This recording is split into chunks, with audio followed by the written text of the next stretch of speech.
ho kayo, Mr. Oñate, kailan niyo ho nakilala si Congressman Garbin? Your Honor, I mentioned during the last hearing when Mr. Oñate engaged our firm to proceed with this project of a People's Initiative. I mentioned this also at that time with Attorney Garbin, who also happens to be our client. Wait, so, and he told us, nga, kailan nga ho yung, ang tinatanong that was ko ho? December po, So, December. kumbaga parang December lang kayo nagsama-sama. Yes, and they worked fast. Sila po yung nauna. In fact, the signature sheets of Attorney Abad, sila po yung nauna, humabol lang din po yung signature sheets ng pirma. Tama po ba yun, Attorney Abad? Nauna yung grupo nyo, tapos sumunod lang si pirma? No, no. They were already involved. Kasasabi lang niya eh. Mag-usap-usap nga kayong tatlo, Pwede ba apat dyan. magkasundo muna kayo Mag-usap-usap sa muna kayo dates? para... Kasi linilito na ninyo kami eh. Yung signature sheets, nauna ako, yung pangalan ko. Siguro, balikan lang ho natin yung unang pagtatagpo nyo. Di ba? Pang Valentine's Day. Pang Valentine's Day, kasi parang meron kayong love affair dalawa. Kailan ho kayong unang nagkakilala? Sa November. So, November pa, so hindi Oo. December. Hindi December. December, I met the speaker.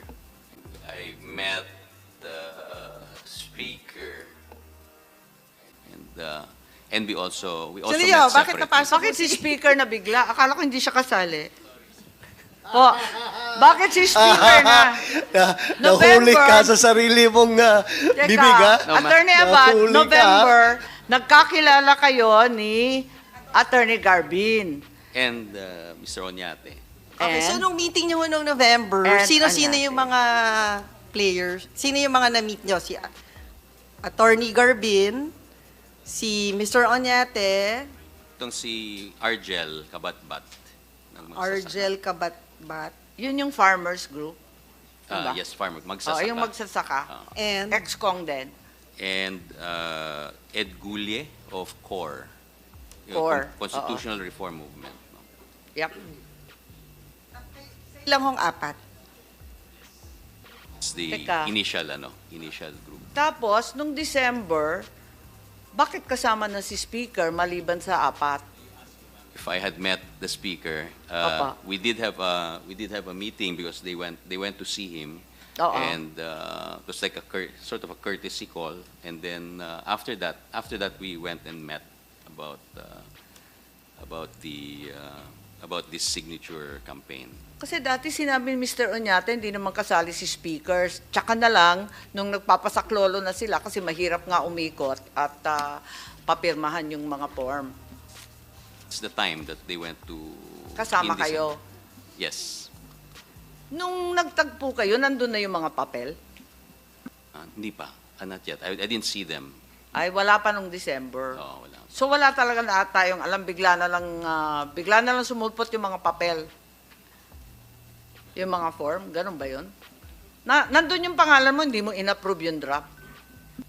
In-approve ko yung draft, but I didn't see the printing of the... Madam Chair, before I refer to ASIC Adan and OIC Director Edwin for further details, I'd like to first address the issue of People's Initiative with Ayuda that is attached to DSWD. We don't have any connection to that, and there's no involvement on our distribution services with the PI campaign or the campaign to receive any signatures.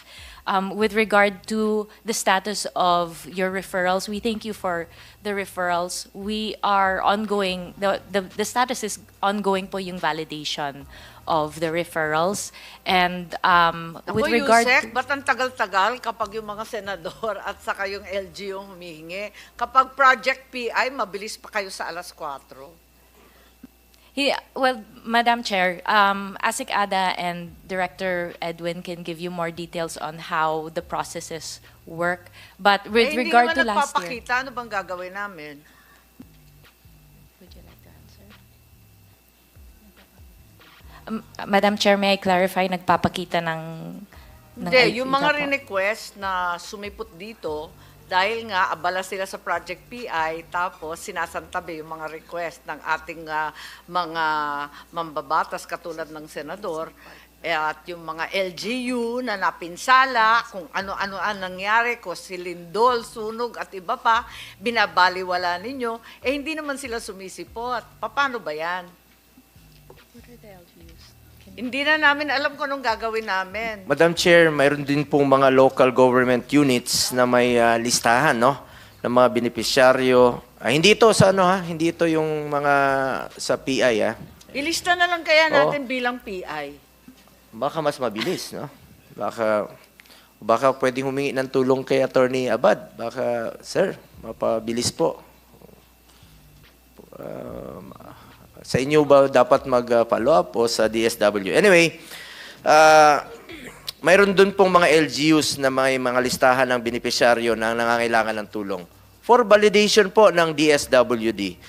Pero hindi pa rin po nababalidate po ng DSWD dahil kayo nga po yung magbabalidate, di ba? May criteria kayong sinusunod. Nagbigay po ang DSWD ng deadline at nakapagsumiti naman po ang mga LGUs ng listahan ng mga beneficiaries tulad ng sa Iloilo, sa NCR, Samar, Caraga, Davao Region. Ano bang dahilan kung bakit hindi pa po ito na babalidate ng DSWD? Ano bang pinagkakaabalahan ninyo? Ba't hindi sila pinapansin ng DSWD? Hanggang ngayon, Madam Chair, wala pa rin po nababalidate sa mga isinumiting listahan na pinag-usapan po ay deadline noong November 30.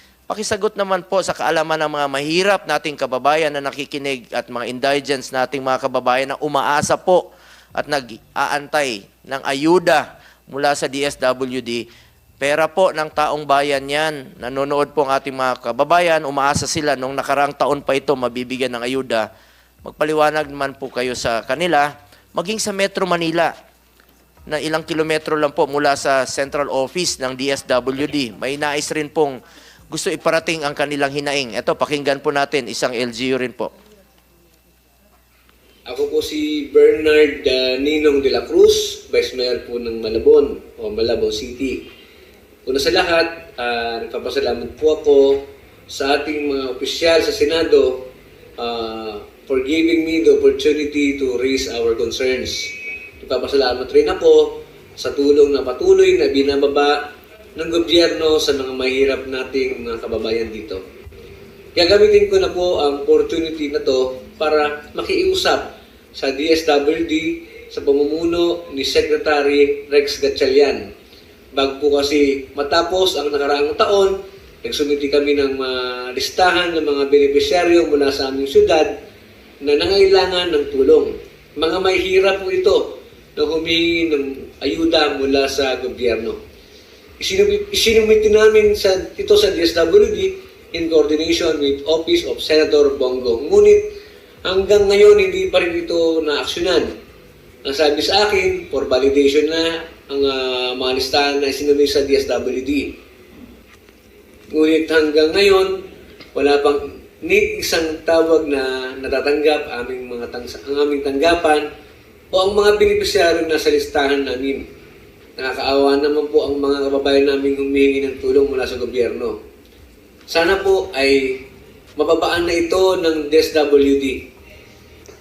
Narinig ko po sa budget hearing dyan sa Senado noong nakaraang taon, nasabi po ni Secretary Rex Gatchalian na submit the list and they will act on it. Malaki ang tiwala ko na may isang salita ang ating puting secretary. Sana lang po ay maksyonan ito.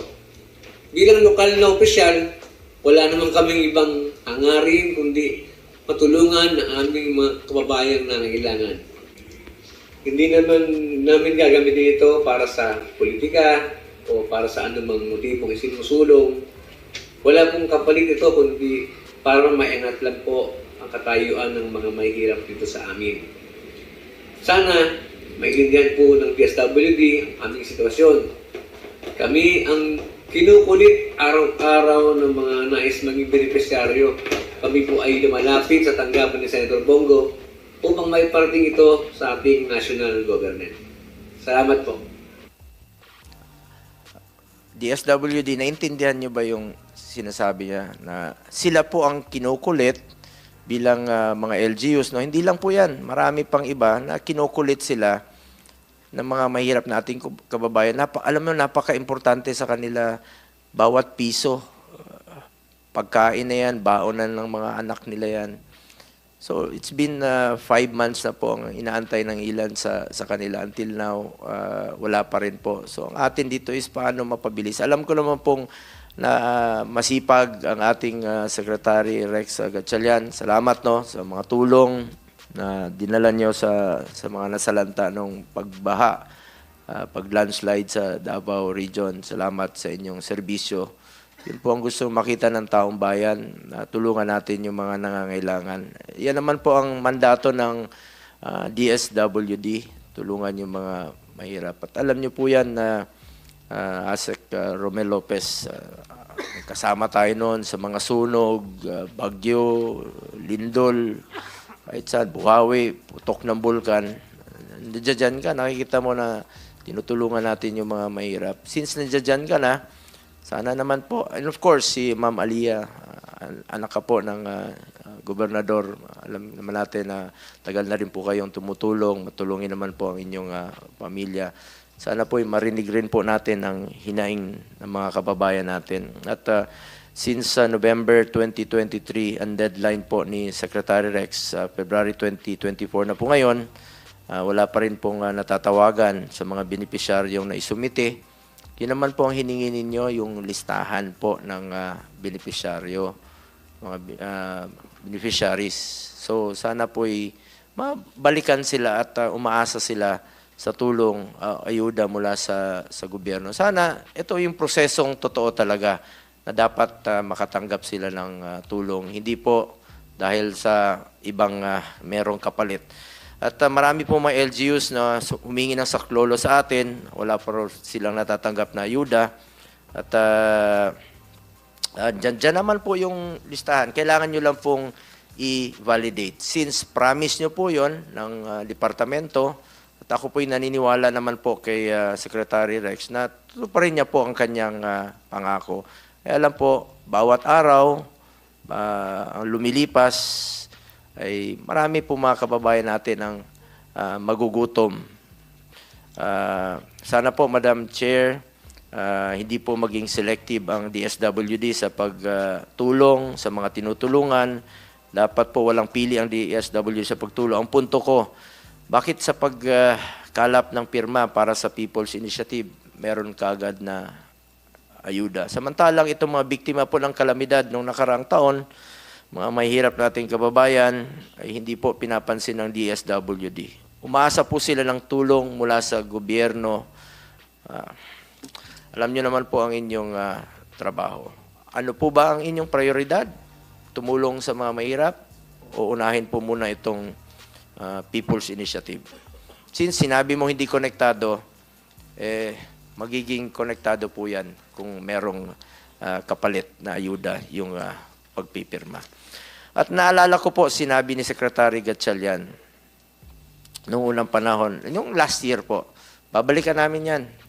November 16 nga po yun to be exact. So, 3 months na po nakakalipas. So, ano na ho bang update? Pwede bang malaman ng committee ito kung ano na po yung update dyan? At to Secretary Rex Gatchalian, nabanggit ko sa inyo noon, kilala naman po ang inyong pamilya na sobrang yaman. At alam ko matulungin ka naman po. Sana naman tulungan niyo po yung mga mahirap nating kababayan. Hindi naman madadala sa langit yung yaman. Tulungan na lang natin. Balikan niyo na lang po. Tandaan mo, Secretary Rex Gatchalian, minsan lang tayo dadaan sa mundong ito. Kung ano yung tulong na pwede mong gawin sa ating kapwa, gawin mo na ngayon. Hindi na tayo babalik sa mundong ito. So, tulungan mo yung mga mahirap. So, salamat po, Madam Chair. At meron lang po akong closing. Bilang legislator at inaprubahan po natin ang budget ng ahensya. Ikaw po mismo ang chairperson ng social justice. At wag naman sana nating sa lahat ng mga nasa DSWD. Ang institusyon po ng DSWD, ilang dekada na pong tumutulong sa mga mahirap. Kaya nga po, Department of Social, Welfare and Development. Welfare ng lipunan at ng mga mahirap para iangat ang buhay nila. Kaya naman po, tinawag na AICS yan. Assistance to Individuals in Crisis Situation. AICS, in crisis po sila. Nangangailangan sila ng agarang tulong. Naawa naman po ako sa mga ibang empleyado dyan na gusto pong tumulong. Alam ko mas marami po sa inyo, mga rank and file employees na nakikita ko po na talagang tumutulong, nagsasakripisyo, nagpapaulan sa kalamidad, tumutugon kaagad. So sana po ay gawin nyo lang po ang inyong mandato. At ako naman, pinaglalaban ko rin po, na-file ko rin po Senate Bill 1707. Ito pong para sa mga social workers natin to ensure competitive compensation for social workers. So simple lang po hiningi ko, provide us with clear updates. Huwag naman po yung ongoing validation, ongoing processing, pero wala naman po nangyari. It's been 5 months na. Hindi ba ito dribble? Sanay naman, alam ko naman yung basketball, pero huwag niyo naman sanang gawin dito sa gobyerno yung pagdidribble. Fulfill your promise to this chamber. On record po yan. Promise niyo po yan nung nakaraang hearings at deliver your commitment to the Filipino people. Give those who are qualified the assistance they deserve. Walang bawas, walang kulang. At ibalik niyo po sa tao ang pera nila. Maraming salamat po.